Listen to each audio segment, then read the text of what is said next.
Bonjour et bonsoir, bienvenue aux entrevues Le Portail Zen. Mon nom est Suzy Matt. Bonsoir à vous qui êtes en France, bonjour à vous qui êtes au Québec. On est en direct en ce moment sur YouTube et Facebook Le Portail Zen et j'ai le plaisir de me retrouver avec Jocelyn Huet. Bonjour Jocelyn, ça va bien? Oh, c'est ton micro, tu l'as refermé. Ah oui, oui, bonsoir Suzy. Je suis ravi d'être sur le portail Zen. Donc bonjour le Québec, parce qu'il y Oui, a forcément un décalage quand même de plusieurs heures. oui, Et 5 puis heures là. bonjour et bonsoir à toutes les personnes qui sont présentes et qui visionneront cette vidéo ultérieurement. Mais je suis ravi d'être là, vraiment. Le portail Zen, ça fait un moment en plus que tu es active, Suzy, et vraiment je voulais le saluer parce que C'est c'est gentil, merci c'est énorme. beaucoup. Merci Mhm, beaucoup parce que j'ai travaillé fort, mais c'est surtout parce que j'aime ça. mhm. Mais toi, tu sais c'est quoi parce que tu as ta chaîne YouTube, hein, Énergie positive. Et aujourd'hui, on va parler de ton livre Un autre regard sur soi aux éditions Guy Trédaniel. Alors, ce livre-là, on va parler de kinésiologie intégrative, mais en premier, on va parler de ton parcours. Moi, je me suis retrouvée beaucoup dans ton senti, dans ton ressenti. J'ai senti qu'il y avait beaucoup de synchronicité sur ton chemin pour t'amener vers cette technique-là. J'ai trouvé ça beau. Alors, parle-moi un petit peu de ton parcours. Oh, alors mon parcours, alors je ne saurais trop par quoi commencer, mais c'est vrai que dans le livre, j'ai voulu aborder, en fait, en avant-propos d'une certaine manière, des expériences qui ont marqué quand même mon existence et qui ont fait office d'une forme de point de non-retour, hein, j'ai envie de dire. Donc forcément que mes expériences de vie, elles sont diverses et variées, hein, mais je crois que je pourrais dire que je suis un curieux de la vie. Vraiment, je Oui, suis un curieux de c'est la ce vie. qu'on ressent. Je crois il y a je pense que quand j'étais enfant, j'avais, comme beaucoup d'enfants, je pense, hein, une forme de sensibilité qui tendait à percevoir que, en fait, il pouvait y avoir autre chose que ce qu'on me présentait, quoi, d'une certaine manière. Et donc, c'est vrai que, en fait, ce que je relate au début du livre, ce sont certaines expériences, donc toujours lors de voyages, hormis l'expérience avec Ama, parce que c'était en France. C'est la première que j'ai mis dans mes questions. Et ben Parce voilà. que cette femme qui est remplie d'amour, on le sent, il y a une énergie particulière. Là, tu as Mm. vécu une expérience assez spéciale avec Phil. Et oui, oui, oui, avec Ama, donc alors, c'était il y a, je sais plus, c'était il y a un bon moment quand même, peut-être une bonne quinzaine d'années, je sais plus. Et c'est un ami qui me dit, écoute, dans quelques temps, je vais aller au Zénith de Toulon pour rencontrer Ama. Alors bon, je connaissais pas Ama, je savais pas trop de quoi il en retournait, mais curieux comme je suis, je me suis dit, ok, je vais venir avec toi, ça me dit bien de tenter l'expérience. Et c'est vrai que, eh bien, on est allé rencontrer Ama, et là, il s'est passé quelque chose quand même d'assez énorme. Parce que dans ce Toulon, dans ce Zénith de Toulon, elle y reste 2 ou 3 jours. Il me semble qu'elle continue à le faire, et donc c'est généralement tous les mois de novembre au Zénith de Toulon. Elle passe 2, 3 jours, et donc c'est l'occasion de réunir plein de personnes, parce qu'il y a plein de personnes qui viennent la voir. Et au cours de cette expérience, donc il y a des cérémonies, tout ça, il y a des chants cérémoniels. Enfin, on va dire que le Toulon et le Zénith, décidément, est quelque peu métamorphosé d'un point de vue énergétique. Ça devient une forme de, je sais pas, de temple. Enfin, il y a vraiment une aura tout à fait particulière. Est-ce que je peux juste, les gens qui ne connaissent pas Ama, A-M-M-A, est-ce que tu pourrais dire qui est cette personne? Parce que peut-être qu'il y en a Oui, qui la connaissent pas. et oui, peut-être qu'il y a des personnes qui connaissent pas, hein. Alors, Ama, c'est une femme indienne. Alors, comment je pourrais la qualifier? C'est pas évident parce que je crois justement qu'elle est assez indéfinissable. En tout cas, elle est un peu au-delà des référentiels qu'on utilise couramment. En tout cas, c'est une femme, peut-être un maître spirituel, quelque chose dans le genre. C'est une personne qui est dotée d'un amour absolument phénoménal, quoi. Mm. Donc, quand on est au contact d'Ama, on ressent vraiment une énergie qu'on ne reçoit pas au contact d'autres personnes ou de beaucoup d'autres personnes. Donc, c'est une femme qui a un ashram en Inde, voilà, qui parcourt la planète entière pour. Elle est connue pour ses hugs. Donc, C'est gros câlin, oui. c'est gros câlin. Donc, elle Ouais. organise des rassemblements comme celui de Toulon au Zénith. Donc, il y a plusieurs milliers de personnes qui viennent étalées sur 3 jours. Et donc, elle prend les gens dans les bras. Et je pense que chaque individu va vivre des expériences qui lui sont spécifiques, quoi. Donc, moi, j'y suis allé avec un ami, donc dans ce Zénith de Toulon, pour être pris enfin, pour rencontrer Ama, parce que je ne connaissais même pas l'histoire du hug. Et je sais qu'entre l'expérience de mon ami et la mienne, ça a été complètement différent. Donc, pour revenir à mon expérience, donc c'est une expérience qui dure pas très longtemps, mais là, c'est vrai que cette notion du temps, elle est complètement dissoute. Donc, je sais Mm. pas combien de temps ça dure. J'ai bien dans l'idée que ça doit durer 20 secondes ou 30 secondes, parce qu'il y a tellement de personnes qui sont à la queue leu pour justement bénéficier de ce hug. Tu dis qu'il y avait comme 3000 personnes, puis que l'ambiance était, même s'il y avait beaucoup de Ouais. monde, c'était calme. Oui, oui, oui, c'est ça. Il y avait 3000 personnes, je pense, environ, mais peut-être qu'il y en avait plus, hein, je sais pas. Mais effectivement, il y a quelque chose qui est assez calme, qui est assez dense, qui est propre à la méditation, qui est propre à des états modifiés de conscience, en quelque part. Et justement, plus on avance à proximité d'Ama, plus on rentre vraiment dans un état de conscience modifié. C'est-à-dire qu'il y a je sais pas, il y a quelque chose en nous qui se calme, qui se pose, et puis on se rend disponible complètement pour cette expérience. Donc, comme elle est dans un état, on va dire, modifié de conscience, alors moi j'ai un peu l'impression que quand je suis passé dans les bras d'Ama, c'est comme ça que je le ressens, mais j'ai pas d'autre référentiel. En fait, j'avais vraiment l'impression que c'est comme si ça reprend un peu l'image du channeling. C'est channeling, Le channel. on est des canaux, Ouais, on est des antennes cosmotelluriques. Et donc ouais. là, c'est un petit peu comme si dans le corps physique d'Ama, eh bien, c'était plus habité d'une personnalité.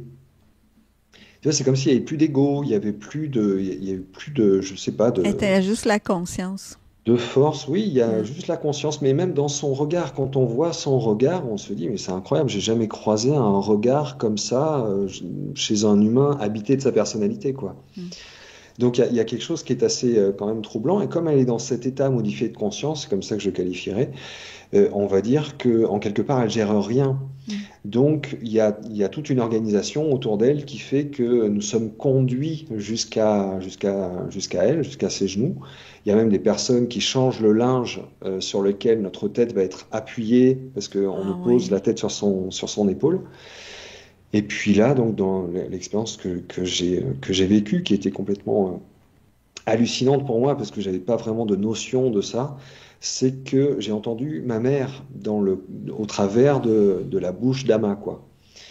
Donc ma mère et mes parents étaient décédés depuis plusieurs années auparavant, donc ça faisait, on va dire, suffisamment longtemps pour pas que je me dise que ça allait être l'opportunité de rentrer en contact avec eux, surtout que cette notion de médiumnité, ça faisait pas vraiment partie de mon champ de conscience. C'était même pas non plus des sujets qu'on abordait avec mes amis ou encore moins avec ma famille. Mm. Et donc ça a été quelque chose qui a été euh, Ça t'a ouvert hyper à cette fort. dimension-là. Et ça a été hyper fort parce que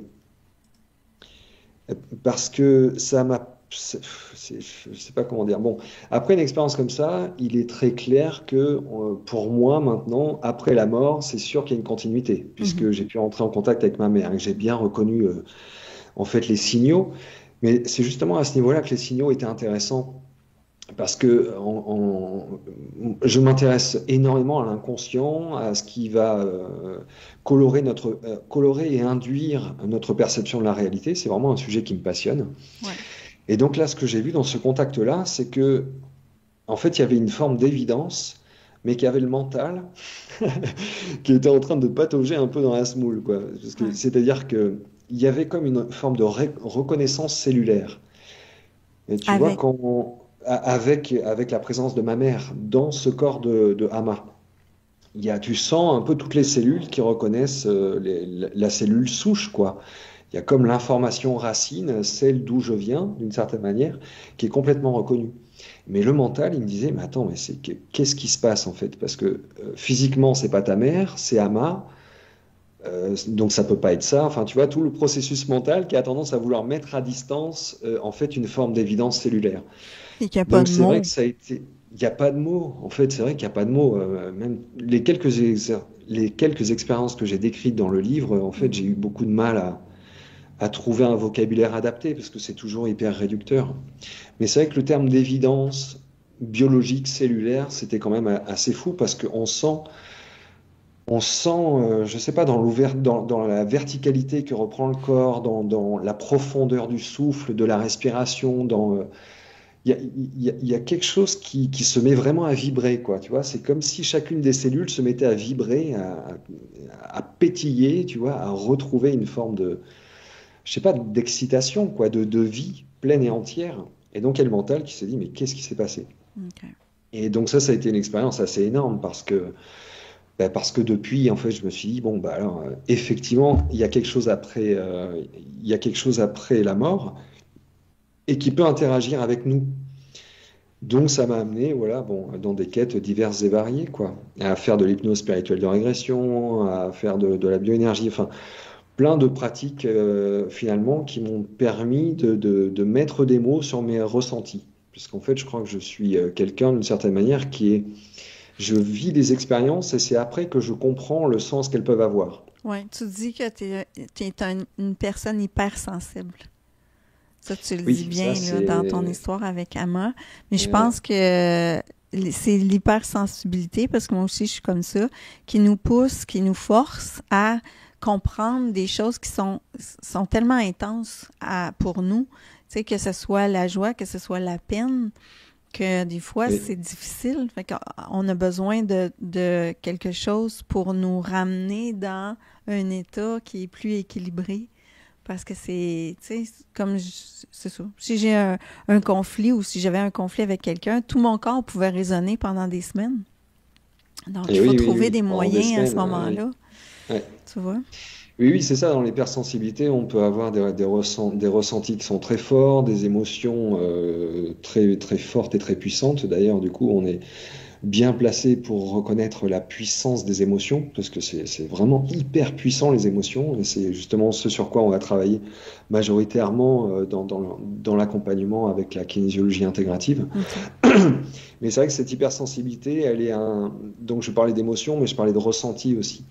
C'est vrai que quand j'étais enfant, et puis c'est revenu, ça s'est un peu atténué à un moment, comme si mon cerveau ou mon ego avait dit, bon, on va mettre ça un petit peu sous le tapis, de telle manière à ce que tu puisses te développer, on va dire, au sein du collectif, on va dire tant bien que mal, au Mhm, mieux en tout cas. mhm. Et puis ensuite, c'est quelque chose qui est quand même revenu. Mais quand j'étais enfant, cette hypersensibilité, dans les ressentis, j'avais un peu l'impression de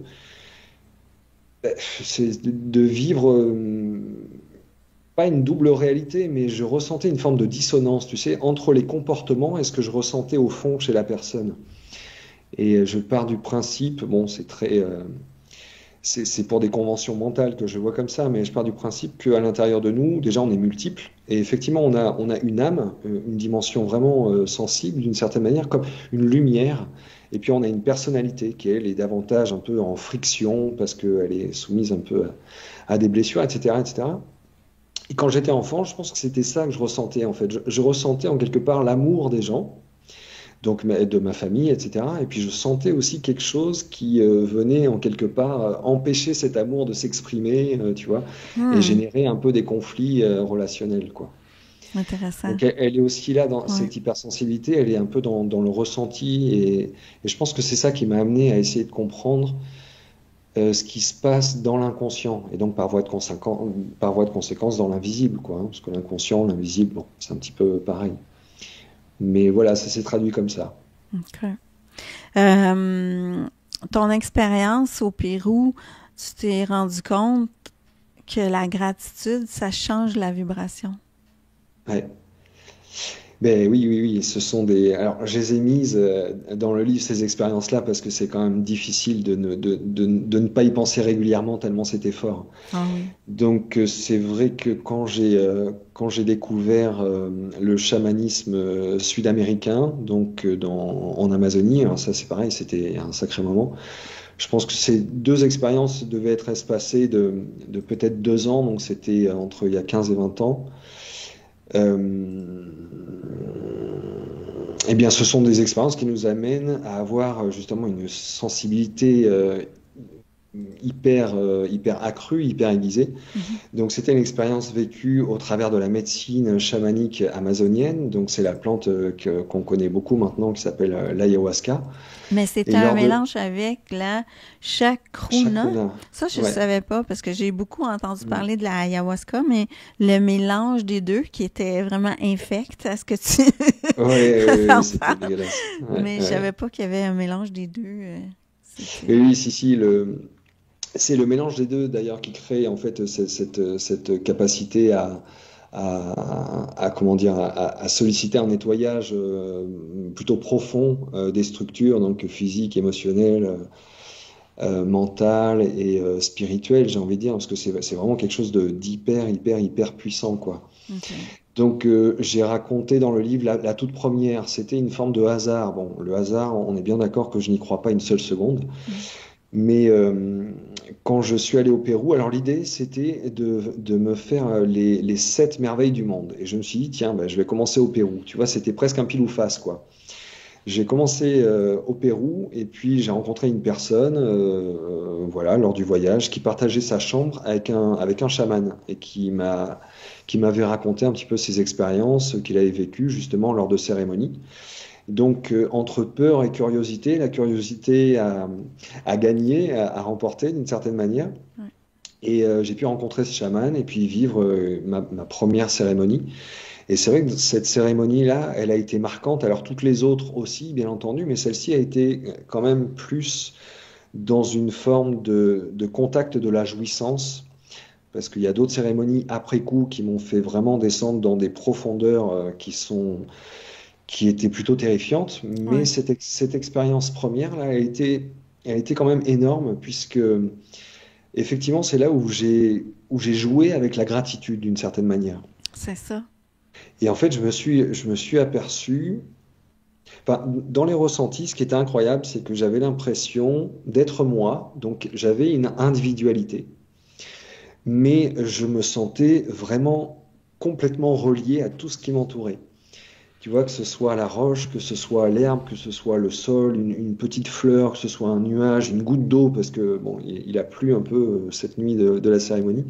Les arbres qui avaient autour, c'était quelque chose d'assez incroyable parce que je n'avais jamais vu la nature de cette manière-là, quoi. Je Mm. sentais vraiment qu'on était complètement connecté et que donc mon état, en fait, influençait cet extérieur et que cet extérieur influençait mon état tout en étant quand même dans Jocelyn et en ayant conscience de la distinction entre moi, les arbres et puis tous ces éléments, quoi. Donc tu vois, ça peut sembler un peu paradoxal, mais je me sentais intimement lié et pourtant bien dans mon individualité. Et donc cette expérience, elle m'a fait... Ce qui était fou, c'est que quand je suis sorti du temple dans lequel il y avait la cérémonie, où on a amorcé la cérémonie, j'avais vraiment l'impression de sortir de ma tête, de sortir du mental, de sortir d'un crâne. Et c'est là qu'il y a eu en fait cette forme de connexion d'une intensité tout à fait indicible avec justement l'extérieur, Quand enfin tu dis tout ça, ce là, monde. je le sens énergétiquement quand tu dis ça, puis j'ai vu ton aura devenir plus grande encore. Oui, C'est que, oui, tu en parles, tu parles d'écartoler dans ton livre d'ailleurs. Mais je oui. pense que là, ce que moi je comprends, c'est que c'est pour ça que j'allais te poser la question. Tu t'es senti relié à tout, mais en même temps, encore dans Jocelyn, mais en même temps, t'étais pas Jocelyn, t'étais ta conscience. C'est ça, c'est un peu Ouais. ça. Ben, c'est un état, on va dire, élargi de conscience. Ouais. Je le vois comme ça parce que et c'est pour ça qu'elle est intéressante, je trouve, cette image de sortir du mental, parce que c'est là qu'on s'aperçoit bien que finalement, on a un mental qui qui filtre beaucoup, qui est une forme de système réducteur en fait de la réalité, tu vois, un espèce de filtre. Donc sortir de ce mental, ce qui était fort, c'est que en fait, avant la gratitude, bon, c'est vrai que quand j'en parle, en fait, il y a quelque chose qui se passe parce que Oui, ça m'y énergétiquement, ramène je et le c'est sens, j'ai vraiment senti hyper tout de fort, quoi. suite. Oui, oui. Mais ce qui était fou, c'est que au début de la cérémonie, je me suis dit, OK, lors de cette cérémonie, je vais pouvoir poser des questions et avoir des réponses. Parce que vu que je suis un curieux, j'ai toujours tendance à me poser mille et une questions et à me demander pourquoi, comment ça marche, etc. Tu vois. Et en fait, ce qui est fou, c'est que quand je suis sorti de ce temple, alors ce que j'appelle un temple, hein, on est d'accord que c'était trois grandes pierres avec une quatrième posée dessus, c'était pas un temple construit, hein, c'était une forme OK. de, je sais pas, comme des menhirs adossés les uns aux autres. Donc à l'intérieur, c'était petit, mais quand même, ça créait vraiment un espace propice à la cérémonie. Mm. Et en fait, quand je suis sorti, ce qui était évident pour moi, c'est qu'il n'y avait pas de réponse parce qu'il n'y avait pas de question. Alors ça peut sembler un peu perché, quoi. Je reconnais, parce que dans notre réalité à nous, forcément qu'il y a des questions, il y a des réponses, il y a une relation de cause à effet. Mais là, tout ça a été en quelque part annihilé, quoi. Tu vois, il n'y Ben, avait plus de il n'y a pas une questions. phrase qui dit je sais que je ne sais rien. C'est un philosophe qui a dit Oui, ça. si, ça me parle, ça, oui, oui. Tu vois? Ça Ouais, ressemble ouais, pas à ouais. ça. Ben, déjà, je sais, alors j'ai l'impression que plus j'avance dans ma vie, plus je m'aperçois qu'en fait, je connais pas grand-chose, tu vois, il y a comme des certitudes qui tombent, et Mm. finalement, ça fait du bien que ça tombe, ces certitudes, puisque, en fait, ça permet, en quelque part, d'accueillir du nouveau, tu vois. Mm. Mais c'est vrai que dans cette expérience, après coup, je pose du mental dessus et je conceptualise, mais je crois vraiment que l'info que j'ai reçue, c'était ça, en fait. Tu vois, Jocelyn, en fait, il y a pas de réponse parce qu'il n'y a pas de question, il y a juste à être. Donc j'ai eu en quelque part la chance, ou en tout cas j'ai créé cette opportunité Mhm. de pouvoir vivre cet état-là. Donc après, le recontacter après coup, je suis assez convaincu que c'est possible, mais ça demande à cheminer justement pour essayer de pacifier un petit peu calmer un peu son mental, pacifier un peu son histoire, etc., etc. Mais c'est vrai que c'était un état qu'on peut associer à une forme de complétude, de béatitude. Et là, en fait, si tu veux, cette prise de conscience, en fait, qu'il n'y a pas de réponse et qu'il n'y a pas de question, ça m'a mis, ça m'a mis dans un état de jouissance, mais incroyable. C'est ça C'est le des truc. fardeaux de moins, donc c'est. Ah ouais, ouais. C'est une forme de jouissance, d'extase, tu Ouais, vois. c'est ça. Donc je me suis dit, ben, je vais rentrer et je vais aller dire à Résus, donc le chaman, en fait, ce que je suis en train de ressentir. Et là, bon, il s'est passé des trucs où je pense. Alors, le truc qu'il y a, c'est que je ne parle pas espagnol. Et lui, il parlait espagnol et peut-être un vieux espagnol. Donc, il y a des passages pour lesquels je ne sais plus si on est passé par le verbe ou si il y avait quelque chose qui était télépathique ou vibratoire ou tellement évident qu'il n'y avait pas Wow. besoin de mots. Ça, je m'en souviens pas. OK. Mais il m'a dit, ou alors j'ai reçu cette information de la part de lui. Il me dit, mais dis merci, ressors et dis merci. Et là, je me suis dit, mais oui, mais quelle grande idée, quoi. Du coup, je suis ressorti du temple. C'était le temple du Puma qu'il était appelé, ce petit temple-là. Et donc, je me suis mis à dire merci dans toutes les langues que je connaissais. Et là, waouh, le truc, le truc qui est fou, c'est que en fait, vu qu'on a une hypersensibilité, mais là, c'est vraiment, je sais pas, fois 100, fois 1000 par rapport à ma sensibilité habituelle, en tout cas. Quand je disais merci, j'avais l'impression, tu sais, on parle souvent d'augmenter son niveau vibratoire. Mais là, waouh, c'était perceptible, mais c'était. Donc à chaque fois que je disais merci, ça gonflait, ça grandissait, Wow. ça grandissait, ça grandissait. Donc c'est pas, je sais pas combien de temps ça a duré cette histoire, mais plus je disais merci, plus j'avais l'impression que l'extérieur me renvoyait. En fait, c'est comme si cette gratitude, c'était une énergie que j'émanais et comme si qu'elle m'était renvoyée par l'extérieur, par la nature, décuplée. Wow. Tu vois, donc c'est le principe un peu du tort, tu sais, en Oui. énergie. Oui. C'était complètement incroyable. Et il y a un moment, en fait, où le mental est revenu parce que je me suis dit, attends, c'était tellement puissant le mental, il est géré par les peurs, hein. Donc, il y a le cerveau reptilien qui vient et qui dit, oula, bah, attention, en fait, jusqu'où va cette expérience? Parce que moi, je me sens un peu, mon intégrité, je la sens quelque peu menacée. Mhm. C'est-à-dire, je me suis dit, mais jusqu'où ça va aller? Parce que à un moment, je me suis dit, si ça continue, j'ai l'impression que mon corps physique ne peut pas le gérer, en fait. Il ne pourra pas le contenir, c'était Il peut trop pas le grand. contenir. Ouais. Donc, est-ce que ça va vibrer tellement haut que que je vais me désintégrer ou je ne sais Désintégré. pas quoi, tu vois? Et c'est ça qui était fort. Mais en Mm. fait, vu que j'ai commencé à me poser ces questions, le mental a repris le dessus et Ouais. puis en fait, l'expérience a commencé à réduire et puis à changer. Mm. Mm. Mais c'était vraiment incroyable quand même de cette sensation de te dire, j'ai l'impression d'être en train de flirter avec la limite de ce qui est possible d'être vécu en termes d'augmentation vibratoire dans un corps physique. Ah, Tu vois? OK. J'ai trouvé ça intéressant quand tu dis que tu te sentais interrelié au niveau de ton énergie avec tout ce qui est alentour. Parce que dernièrement, j'ai doublé en français la vidéo d'une dame qui a eu une expérience de mort imminente. Elle a été transportée de l'autre côté. Et ce qu'ils lui ont montré, c'était ça. C'était qu'on est toutes interreliées au niveau énergétique. Alors, Ah, dès que, même avec nos animaux de compagnie, fait que j'imagine, ça devait être aussi pour toi la même chose avec les plantes, avec alors, je trouve ça impressionnant de voir qu'une plante peut t'amener dans ce niveau de conscience-là.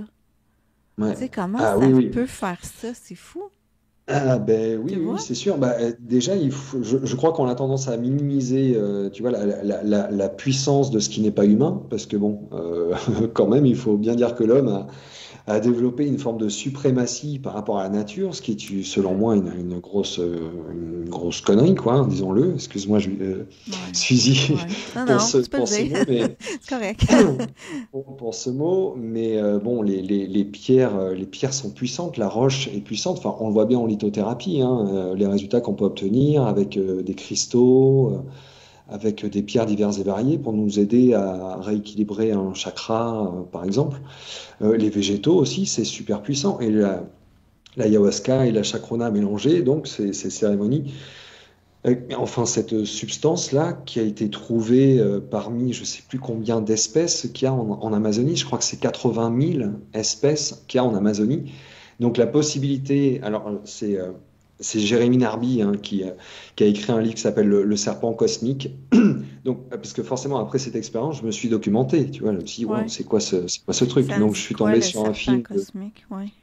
Serpent cosmique, c'est un film qui a été écrit par Jérémy Narby, qui relate un petit peu de ses expériences aussi avec certaines tribus d'Amazonie, justement sur la connaissance à laquelle peut nous permettre d'accéder en fait l'utilisation de ces plantes.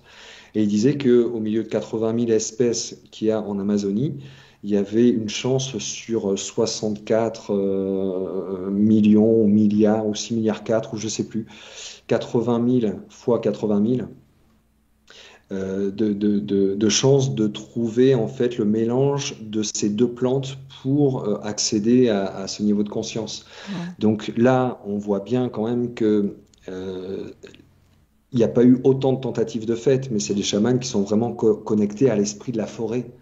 La forêt a vraiment un esprit, les plantes ont vraiment un esprit, C'est ça. et donc ils ont été guidés et orientés, hein. Donc, parce que bien entendu, ils utilisent beaucoup d'autres plantes justement lorsqu'on veut faire des diètes ou des nettoyages ou un travail sur soi, comme on utilise, pour reprendre ce terme qu'on utilise quand même souvent. Mhm.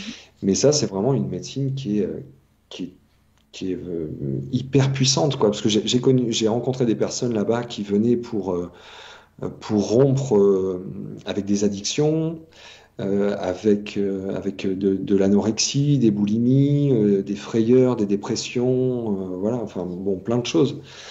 Et donc, ils ont pu expérimenter quand même que c'était une plante curative OK. qui était quand même puissante. Mm. Donc après, en disant ça, je n'invite absolument personne à le faire, hein. Oui, et Ça, tu soyons l'écris bien dans ton d'accord. livre. Je me rappelle bien que tu as bien Et, écrit un texte là-dessus. C'est oui, important. oui, oui.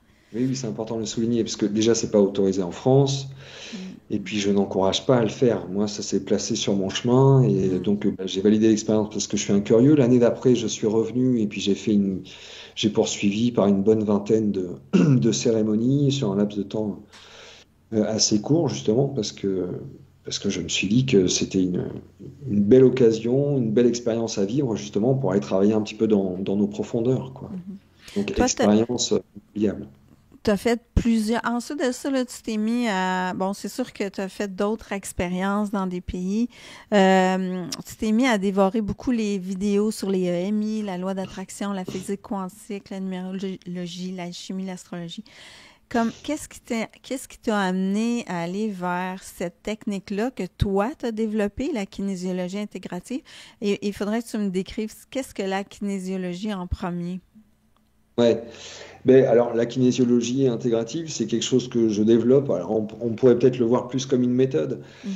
parce que, en fait, comment dire, c'est lors de. Donc, j'ai vécu plusieurs années en Asie.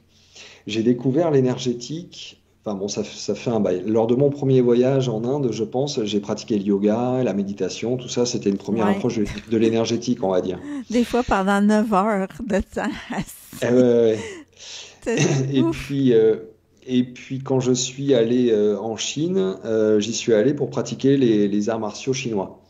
Donc j'ai pratiqué du Qigong, du Tai Chi et les arts martiaux externes parce que donc c'est le principe du Tao, Yin Yang sont indissociables là-bas, hein. On pratique forcément de l'externe et de l'interne dans la même journée, pas forcément à la même fréquence, mais bref. Donc ça a été une façon de découvrir l'énergétique parce que ce que j'ai vu, c'est que en travaillant avec l'énergétique, j'étais capable de bon, on est dans un contexte martial, donc ça va peut-être faire un peu brut, mais c'est pas du tout l'idée, hein. Mais de casser une brique, donc les briques chinoises, hein, pas les briques comme celles qu'on trouve sur les maisons à Toulouse, la ville rouge, hein. Les briques chinoises, mais avec le tranchant de ma main, avec un minimum de pratique de Qigong pour concentrer l'énergie. Donc là, je me suis dit déjà, waouh, c'est fou, parce que moi, avec ma petite main, j'ai réussi à faire ça en concentrant mon énergie.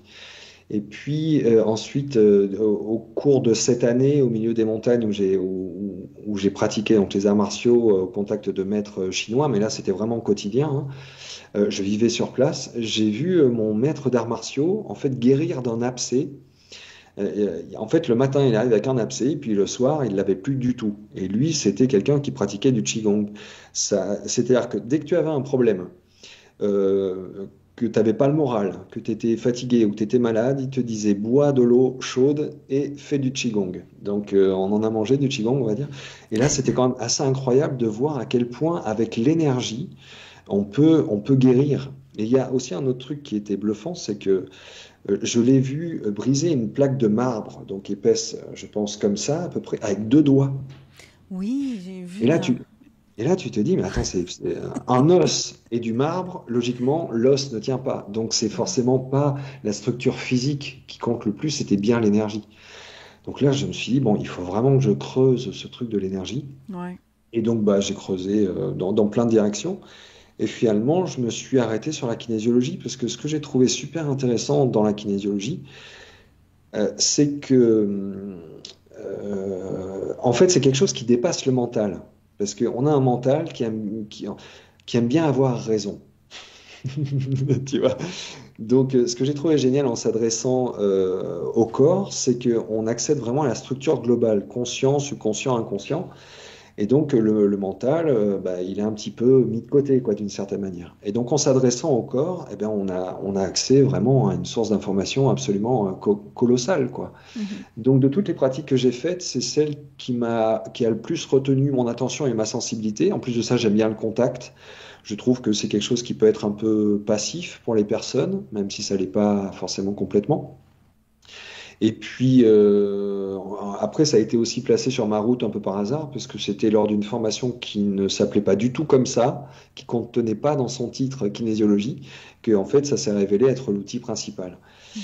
Donc après, bah, je suis allé dans plein d'écoles pour essayer d'avoir une grille de lecture la plus large possible, parce que je pars du principe que le corps, forcément qu'il sait tout, mais si je peux accueillir cette structure dans une grille de lecture la plus complète possible, eh ben, le corps, il va pouvoir m'en dire encore plus, tu Mhm. vois. Mhm. Donc voilà, c'est pour ça que je me suis formé en bioénergie, en voice dialogue, je sais pas, c'est vrai que j'en ai fait plein des formations. Alors j'en parle un peu sur mon site dans l'onglet Jocelyn Huet pour en savoir plus, mais c'est pas l'idée de d'étaler vraiment tout ça parce que au final on s'en fout. L'important, c'était vraiment de pouvoir avoir la grille de lecture la plus complète, parce que ça part vraiment de cette idée de Jocelyn curieux, Mhm. Jocelyn passionné par l'inconscient, et OK. Jocelyn passionné justement par le corps, parce que les arts martiaux, ça m'a quand même fait beaucoup aimer le corps. Et puis ce que je trouve génial, c'est cette capacité qu'a le corps à la fois de créer la maladie pour nous donner un message, et à la fois de pouvoir créer la guérison, S'auto-guérir. s'auto-guérir. Donc ça, Ouais. c'est vraiment l'idée, quoi. Donc j'adore la kinésiologie. Le principe de base est intéressant en kinésiologie, c'est le principe du test musculaire, etc. Et moi, en kinésiologie intégrative, en fait, j'ai greffé tout ce que j'ai pu apprendre dans les différentes écoles pour constituer une grille de lecture la plus large possible. Et c'est pour ça que voilà, la kinésiologie que je pratique, elle est différente de la kinésiologie classique. OK. Et puis, c'est une kinésiologie, on va dire, qui est en quelque part évolutive. Mais c'est pas parce que c'est intégratif que c'est forcément une pratique pour laquelle on a 50 classeurs à côté de nous, tu vois. Parce que je forme à la kinésiologie intégrative, donc l'idée c'est vraiment qu'on comprenne le mode de fonctionnement intrinsèque de notre structure dans notre développement. Et puis à partir du moment où on a compris ça, eh bien en fait on a juste à passer par le corps pour comprendre dans quels axes en fait il a des petits soucis pour apporter l'équilibration, etc., etc. Donc Ouais. finalement Alors là, on va c'est parler des complet mais c'est pas trop fascias. compliqué. Parce qu'en Ouais, fait, c'est ça qui est le plus important, les fascias. Hmm? ouais, pour moi aussi. OK? Ça m'a tellement intéressée parce que moi, tu vois, ça fait 30 ans que j'enseigne. J'ai enseigné en entraînement physique. Donc, yoga, pilates, aérobie. Mais là, depuis 2008, j'enseigne une technique qui s'appelle Eccentrix. C'est une technique qui va chercher toutes les fascias dans toutes les directions, qui va libérer les liquides, mais aussi dégager les fascias l'une de l'autre. Mais c'est parce que plus ça va, plus on dit que les fascias transportent des nutriments hyper importants. Puis si ça bloque, ben ça bloque au niveau de ces nutriments-là, puis ça peut même provoquer des maladies. Ça, c'est dans les dernières études. Mais toi, ce que j'aime, c'est tu parles des fascias aussi qui transportent les émotions. Eh oui.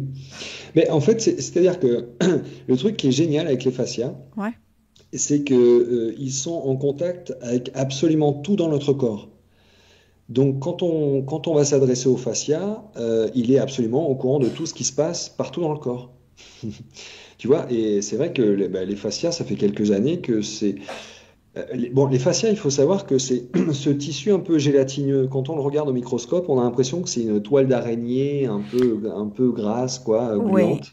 Et Oui. en fait, lorsqu'on faisait des opérations, eh Oui. bien, c'était vraiment la partie sous-cutanée, on va dire, qu'on mettait à la poubelle. On considérait que c'était pas porteur d'informations. Oui, oui, attends, parce Et- que moi, dans nos cours, ils nous ont montré. En premier, les médecins, ils montraient, j'ai même vu la vidéo de ce que tu parles. On enlevait les espèces de toiles d'araignée. Mais il s'est Ouais, rétracté, le médecin, parce que eh oui, c'était pas des toiles d'araignée enlevées, c'est des fascias qui étaient collées les unes sur les autres. eh oui, eh oui, Tu vois? Mais tu eh vois, oui, ça fait oui. pas longtemps de ça, là. Ça fait 15 ans, 20 ans qu'ils savent ça maintenant. Oui, oui, oui.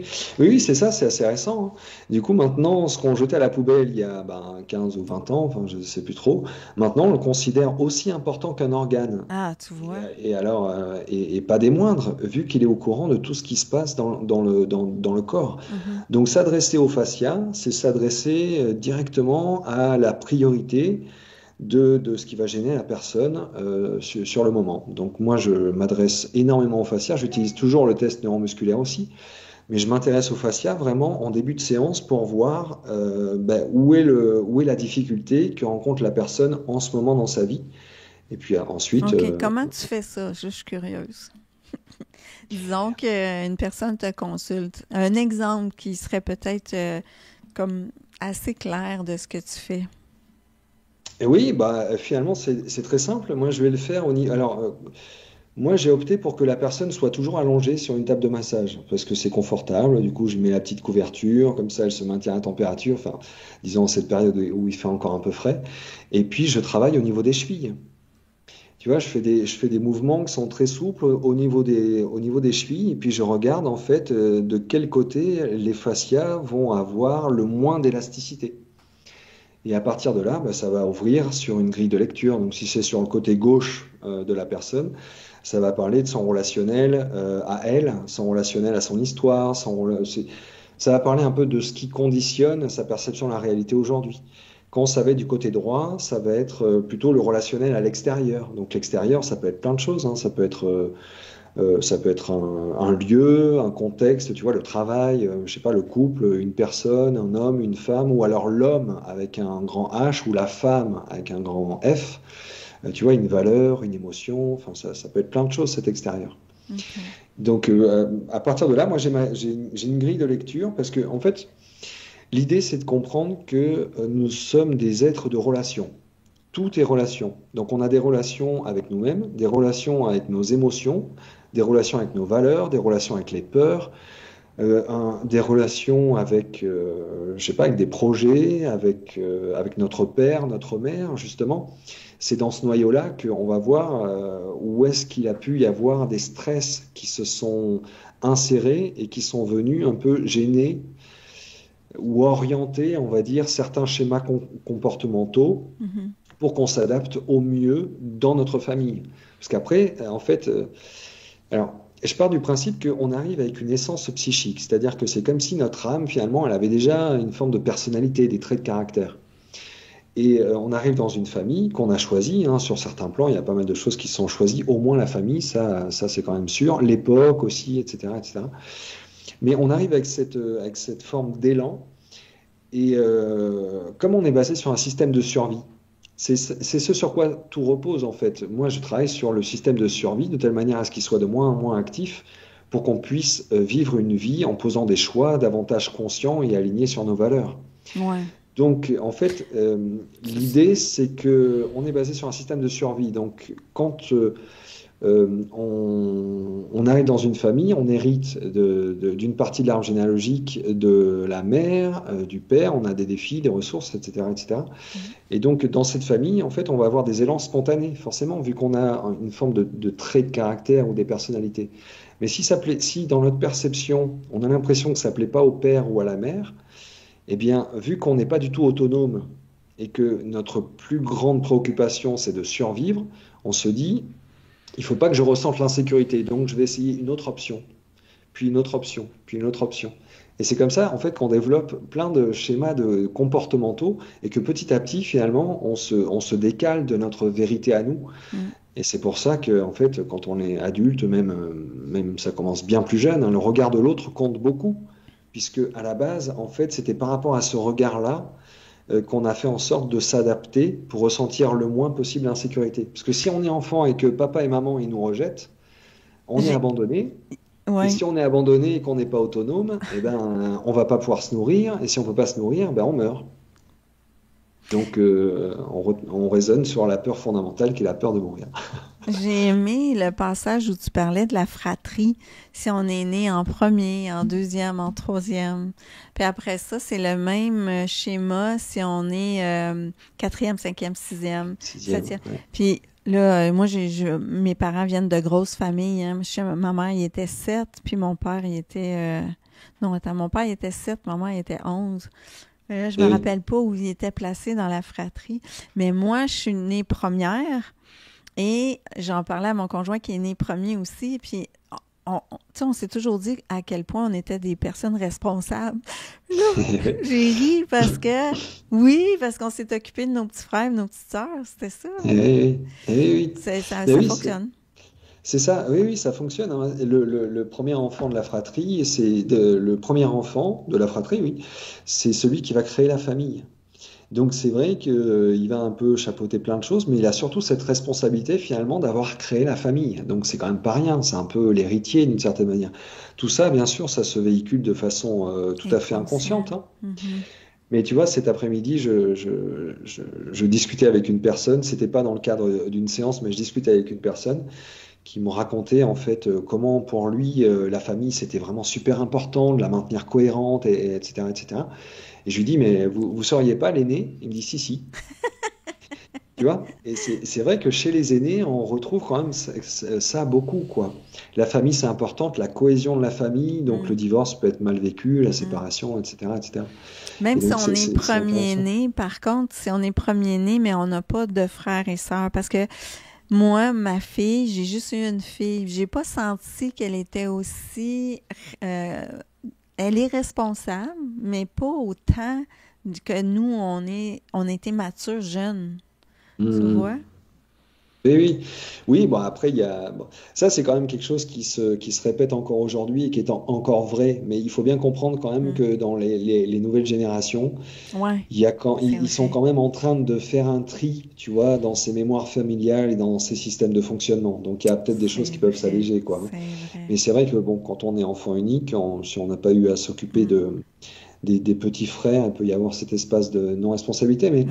après, tu sais, c'est pas non plus complètement manichéen, hein. C'est-à-dire que l'aîné, il peut être effectivement super responsable, mais il peut être aussi dans la polarité opposée, quoi. C'est-à-dire totalement, enfin, tu vois, Irresponsable. pas du tout responsable, hein, tu vois.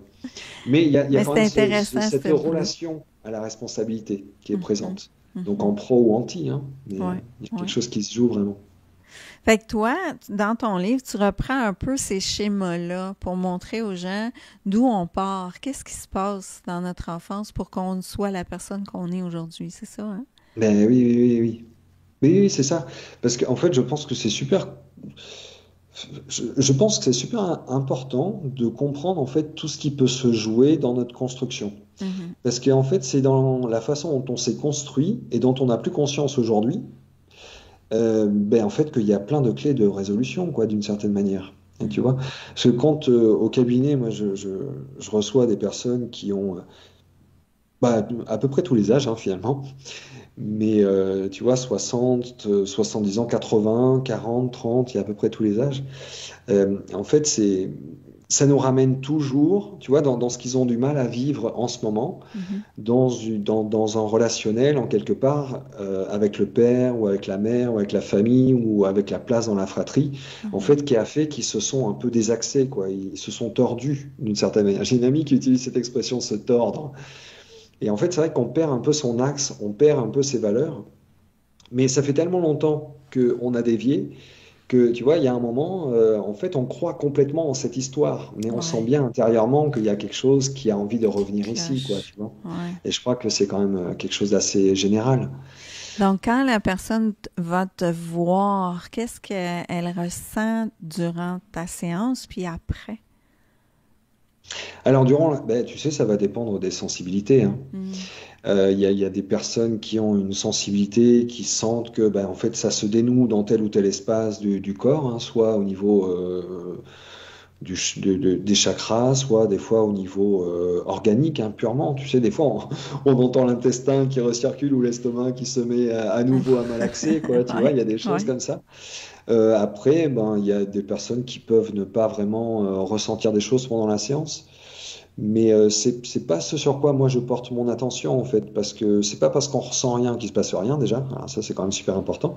Et puis c'est pas parce que on sent des chatouillis au niveau du troisième chakra que forcément la personne va retrouver sa pleine capacité de prendre pleinement sa place, quoi. Tu vois. Il faut pas Donc, faire des amalgames comme ça. Mais moi ce que je OK. propose c'est un minimum de suivi. Tu OK. vois, parce que en fait, quand la personne elle vient avec une difficulté, ben, on va se mettre à l'écoute du corps, regarder ce qui est prioritaire, œuvrer sur sur ce qui la gêne en fait à avancer sur son chemin. Et puis, mais à partir du moment où on a remis le système en mouvement, c'est Mm. intéressant qu'il y ait un minimum de suivi. Bon, pour plusieurs raisons. Parce que vu qu'on a remis le système en mouvement, s'il y a une forme de résistance au changement, on peut la voir qu'à partir du moment où on s'est mis en mouvement. Mhm. Mhm. Donc, un minimum de suivi, ça donne, ça nous permet de voir que effectivement, quand on se remet en mouvement, il peut y avoir quelque chose qui gêne, donc une peur, enfin bon, ça peut être plein de trucs. Et puis en même temps, parce que en fait, on est une structure assez complexe Et parfois, vraiment pour ressentir que c'est davantage fluide dans notre vie, dans notre relationnel, il y a besoin de faire quelques séances, quoi, hein. OK. Donc, on ne peut pas vraiment calquer un modèle et dire, voilà, ça se passe tout le temps comme ça. Mais il y a des personnes pour qui, en une séance, bon, j'imagine que pour toi, c'est pareil, un suivi de toute façon. Parce que je pense que c'est le cas pour tout le monde. En une séance, il y a des vies qui changent, clairement. Et puis, parfois, il en faut un peu plus. Mais je crois que Mm. c'est important de noter qu'on est quand même dans une phase où on est très challengé à revenir dans nos valeurs, mais il y a aussi les En énergies ce qui nous moment, accompagnent. plus que jamais, on dirait, hein? Ben oui, et Mm. il y a quand même des choses qui nous accompagnent, c'est-à-dire que c'est fini de passer 10 ans ou 15 ans en psychanalyse, quoi, tu vois. Exactement. Tu te prends en main, tu fais, je sais pas, moi par exemple, on est début 2025, tu te dis début 2025, ok, je prends la kinésiologie intégrative, par exemple, parce que c'est un peu un outil, moi, que j'adore, et puis je me dis, je vais faire une séance par mois pendant 3 mois. Après, j'espace de 2 mois, par exemple. Fait que ça. OK. Et on fait un travail on fait un travail colossal, quoi. Et puis Mhm. après, tu reviens une fois 6 mois plus tard, et puis après une fois par an, tu vois, pour entretenir tout ça. Parce que des fois, c'est marrant de voir à quel point on aurait tendance à prendre plus soin de sa voiture que de soi-même, quoi, tu vois. Ah oui, c'est On fait un certain. contrôle technique, on la lave, Mm. on met de Mm. l'essence, tout ça, et puis nous, alors que nous sommes quand même ce qui est le plus important et le dénominateur commun de toutes les expériences que nous allons vivre, c'est quand même nous. Donc Mm. prendre soin de nous, de notre structure, c'est quand même super important. Et Donc t'amènes moi, les gens à s'aligner vers leurs valeurs à eux plutôt oui, que de c'est ça qui compte. fonctionner tout le temps avec ce qui Ah ont oui, été, ce que l'on a demandé d'être. Tu sais, c'est tu ça, parlais à un moment des donné de, conditionnements. ouais, c'est ça, le conditionnement. Mm, mm, Le mm, parent, ça aussi, ça m'a fait réfléchir quand j'ai lu ça dans ton livre parce que le parent qui a déjà un plan tout programmé pour son enfant. Moi, j'ai pas eu des parents comme ça mm. parce que Ouais, eux-mêmes n'avaient pas de plan. et Puis, oui, mais aujourd'hui, je réalise que je remercie la vie de ça parce que j'ai eu une amie que son plan était tout dessiné, puis elle s'est cherchée tellement, tellement. Elle se cherche encore, et oui, oui. tu vois? Mais oui, oui, oui. Ben oui, écoute, ça peut être intéressant, hein, d'avoir des parents qui n'ont pas de plan pour nous, parce que du coup, le champ est complètement ouvert. C'est ça. Mais ça peut nous amener justement, ça, à être hyper responsable, parce que du coup, Ouais, avoir une structure, ça devient important, vu que je ne l'ai pas connu. Tu vois, ouais, c'est toujours la notion de pro et anti, avec bon, tout ce qui peut aller au milieu, hein. c'est Mais ça. soit je viens d'une famille dans laquelle, en fait, je sais pas, il n'y a pas de structure. Dans ce cas-là, moi, j'avance un peu au gré du vent. Ouais. Soit, au contraire, je me dis, bon, finalement, moi, je sens bien que j'en ai besoin d'une structure. Donc, ça peut devenir quelque chose de, bon, Mm, peut-être pas d'obsessionnel, mais quelque chose de super important. Il faut que je structure quelque chose. c'est ça. Ouais, j'ai bien aimé. Je vais regarder s'il y a des gens qui ont des questions. Alors, je dis bonjour à Cathy, Monique, Mich, Sylvie. Bonjour merci d'avoir été là. Bonjour à Serge. Alors, si vous êtes intéressé à entendre parler de la kinésiologie intégrative et puis le parcours aussi de Jocelyn, tu donnes des exercices dans ton livre, hein, Jocelyn? Oui, oui, oui, oui, oui, oui, il y a un chapitre où je reprends un peu les fondamentaux, quoi, parce que on pourrait partir dans des choses un peu complexes, mais déjà, prêter attention aux fondamentaux, quand même, c'est quand même pas mal. Donc, je parle du cerveau, je parle de l'importance de l'huile. Donc, j'ai des huiles variées, la quantité d'eau qu'on boit, la qualité du sommeil, voilà, les films qu'on regarde. En Mhm. fait, on va dire les champs énergétiques Oui, auxquels on va s'exposer, quoi, tu vois, parce que exact. regarder certaines chaînes de télé qui diffusent de l'information complètement, tu vois, énergivore, enfin, Mhm. tu vois, c'est presque pathogène, tu vois, parce que c'est Ouais. tellement source de stress. Donc, prêter un peu attention à ça, ça veut pas dire forcément vivre en marge, Mm. mais ça veut dire, voilà, prendre conscience que tout ça, ça nous affecte, ça résonne, quoi. Donc oui, il y a plein d'exercices, c'est les fondamentaux. Moi, je pense que si on veut vivre bien dans son quotidien, il y a vraiment tout un tas de choses qui sont accessibles et qui engagent, enfin, qui viennent solliciter notre engagement envers nous-mêmes à mettre en place des choses, somme toute, tout à fait faciles à mettre en place. Mhm. Donc c'est important de les mettre dans le livre, même si ce sont des rappels. Mm. Mais je crois que on a besoin aussi d'intégrer dans notre quotidien des petites choses comme ça qui sont simples, des petites habitudes qui sont simples et qui permettent déjà de préparer le terrain quand on veut, je sais pas moi, vivre une vie bien, facile, fluide, être bien avec soi, et puis Ouais. je sais pas, un travail thérapeutique justement pour pacifier un peu son passé. Mais si en plus de ça, on a un terrain qu'on respecte, c'est quand même énorme parce que l'intention qu'il y a derrière, c'est j'ai vraiment envie de m'apporter du bien, du bon, du beau, d'une certaine manière, tu vois. Mhm. Donc pour le cerveau, c'est quand même pas rien de me dire, ok, je vais prêter attention à la quantité d'eau que je bois, à la qualité de cette eau, à la qualité vibratoire des informations auxquelles je m'expose, à la qualité de mon sommeil, à bien m'exposer au soleil, à profiter de la nature. Ça semble être complètement cliché, mais tout ça réuni, C'est la bah, base. Ouais. c'est la base, Ouais. quoi. Ouais. C'est quand même incroyable des fois de se dire, bon, pour rester en santé, il faudrait bouger une demi-heure par jour. En fait, C'est un on pourrait se minimum. dire, Ouais. ouais, mais on Ouais. pourrait se dire quand même, ce serait plus logique de rester assis 2 heures par jour et d'être plus en mouvement. Hein, tu vois, Ouais. c'est comme si on s'était mis un peu à fonctionner à l'envers, quoi, d'une certaine manière. Moi, ce que j'enseigne, celle qui a créé la technique nous dit tout le temps, constamment, au moins faire 30 minutes par jour parce que les fascias collent ensemble sinon. Ben Si oui, on bouge pas ben dans oui. toutes les directions. Fait que si on Ouais. est tendu, je pense, dans notre corps, on va être tendu dans le reste, dans nos émotions, dans Ben notre oui. tête. Ah ben oui, Donc, c'est c'est sûr. logique, tu sais. Un Mm. esprit sain dans un corps sain. Exactement. Tu vois, c'est ça. Hein. Et Ouais. donc, ben justement, pour les fascias, ce qui peut aider aussi, c'est une bonne hydratation, c'est le mouvement, c'est la respiration aussi. J'en parle dans le livre. Je crois que je donne un exercice qui est hyper simple d'accès, mais Mm.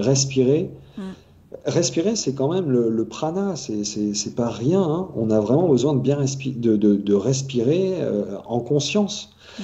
Et donc, ce que je donne souvent en cabinet, bon, pour les grandes lignes, hein, parce que forcément, il y a des choses qui sont spécifiques pour les personnes, mais tu sais, on a un téléphone.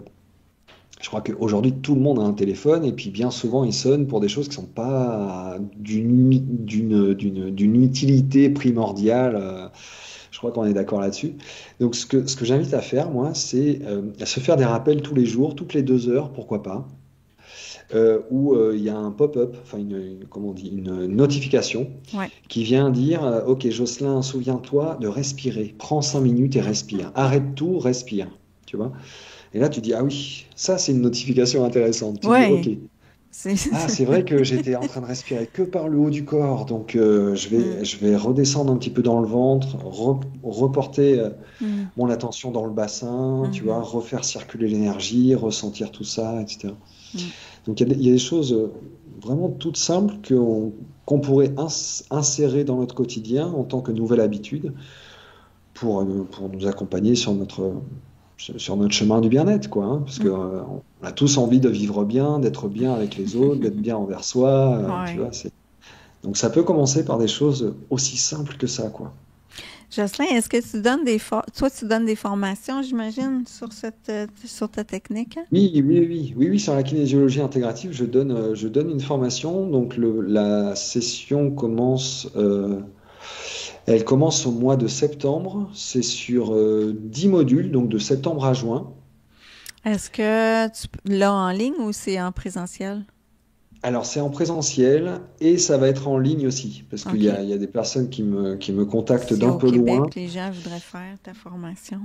Ouais, alors s'ils veulent faire la formation, il y a quand même le premier stage qui est à faire en présentiel, parce que c'est quand même de la kinésiologie. Donc, il y a besoin de passer Mhm. un peu, tu vois, le test musculaire et puis Ah, surtout le OK. test des fascias.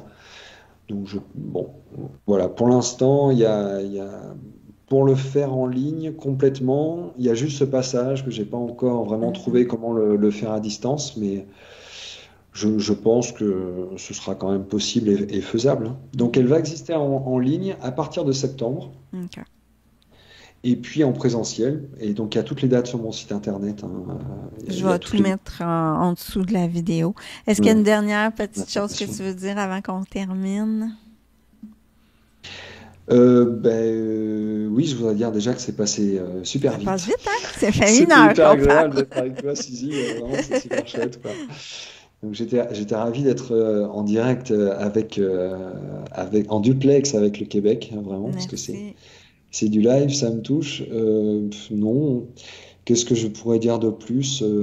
Bah, j'en ai déjà dit pas mal. Moi, je vous invite à lire ce livre, hein, En notre regard Ouais. sur soi, Mhm. parce que ça parle de kinésiologie intégrative, mais ça parle pas de la technique pendant 300 pages, hein. Non. Je trouve L'idée, c'est que de voir ce qui est mis en lumière, justement. La ouais. technique, c'est quand même pas le plus important, c'est plutôt ce qui est mis en lumière. Oui. Et si vous êtes dans un cheminement personnel, si vous cherchez des questions ou essayez de vous comprendre au niveau même au niveau énergétique, beaucoup, je pense que ça va vous parler. Moi, il y a plein de choses là-dedans que je dis, ah oui, ça, ah oui, ça, ah oui, ça. Euh, Vraiment. Fait que c'est un très bon livre à lire. Ouais, ouais. Merci, Suzy. Ben oui, Merci. donc je vous invite à vous le procurer et puis à visiter mon site internet, voilà, et puis à garder peut-être à l'esprit que il y a plein de choses qui sont possibles en fait. Il y a juste à bouger un petit peu certaines croyances, mais il y a plein de choses qui sont possibles. Et justement, ce livre, l'idée, c'était de sortir un peu de la culpabilité ou de la résignation Hmm. pour voir qu'en fait, il y a plein de raisons à ce ressenti peut-être de stagner et il y a aussi plein de voies, de solutions, de résolutions justement C'est pour se ça. remettre en mouvement. C'est ça Ça, qui c'est est important, important. quoi. C'est super Vous important, avez hein. des solutions si vous vous sentez pas bien ou vous vous sentez dans un raccoin. Parfois, parce que tu vois, j'ai des fois des auditrices qui me disent ah, je suis pas bien, je suis dans un temps de ma vie, je sais pas où est-ce que je m'en vais. Mais peut-être parce qu'elle se connaît pas assez pour Ouais. prendre des décisions, pour pas plaire aux autres, mais plaire à soi. Fait que ça, c'est un excellent livre.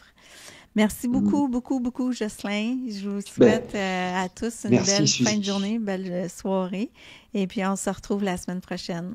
Merci beaucoup. Au revoir. Merci, Suzy. Attends, je voudrais rajouter un truc. Oui, Je vas-y. voudrais inviter toutes les personnes qui sont là, eh bien, à s'abonner à la chaîne Le Portail Zen. Ah, c'est gentil, merci. Et puis à laisser un commentaire sous la vidéo, forcément, Oui, parce que l'idée c'est de la faire vivre, donc de ouais. la partager, de commenter, et puis je sais pas, de féliciter, d'encourager, de remercier Suzy, parce que je sais que c'est quand même, Tu sais, c'est, c'est c'est, quoi, hein? c'est du plaisir, mais ça C'est quand reste même quand du même du travail. travail, du Ouais, temps, et tout ça, et tout ça.